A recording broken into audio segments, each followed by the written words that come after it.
Mary decided she had had enough. Everything was going wrong. It seemed the whole world was against her, from spilled coffee on her jeans to the principal's complaints about her work. Everyone around her worked at frustrating her.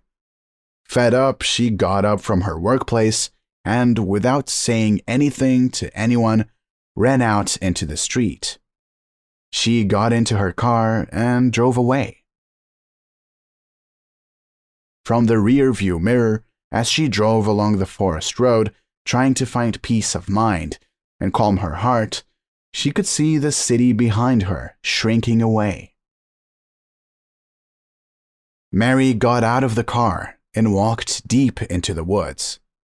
After a while, she was sure she found peace and quiet. But that silence was soon enough replaced by many sounds. Grasshoppers chirped, birds sang, the trees rustled. Mary reasoned that all of nature was working against her too. The woman moved resolutely forward.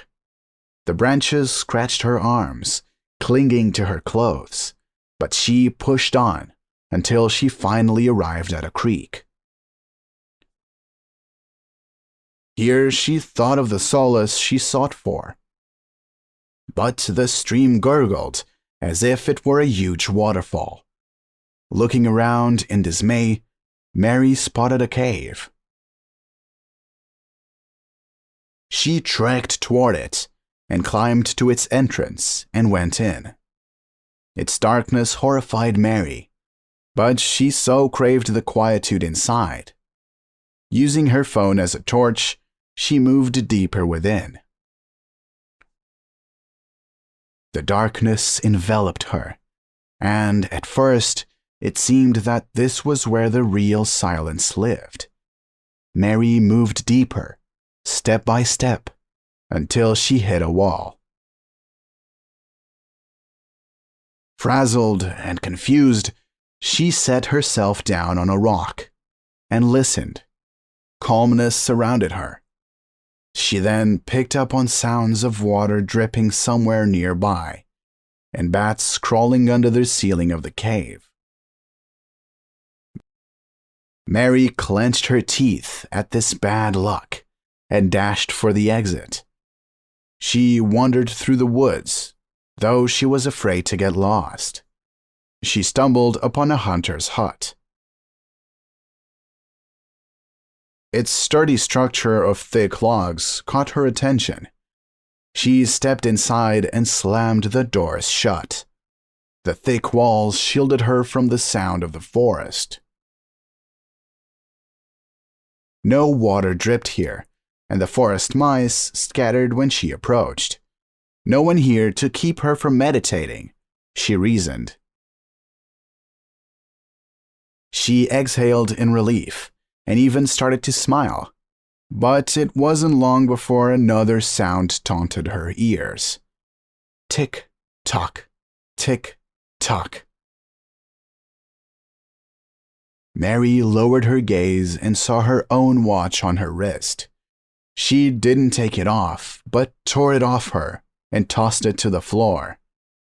She crushed it with her heel and listened intently for any rousing noise from it. And at that moment, she achieved silence, a frightening concept. But Mary had been looking for it for so long that she smiled. She took a deep breath and sat up in a comfortable position. A minute passed, and then... Knock, knock, knock, pounded her heart, louder and louder.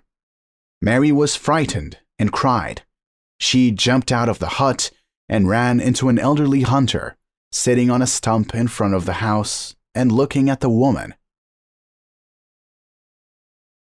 "I saw your car back there by the forest road.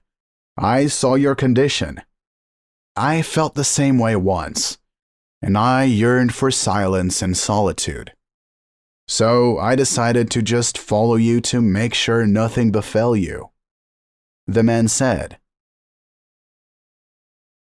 "There's nowhere to hide from your own annoyance, is there?" smiled the hunter. Mary only nodded. "But you should have realized that yourself. Let me lead you out to your car." The world doesn't want to make us angry. It's just that sometimes things don't go according to plan. It is important to not give in to anger and irritation at such moments. They are bad helpers in overcoming difficulties.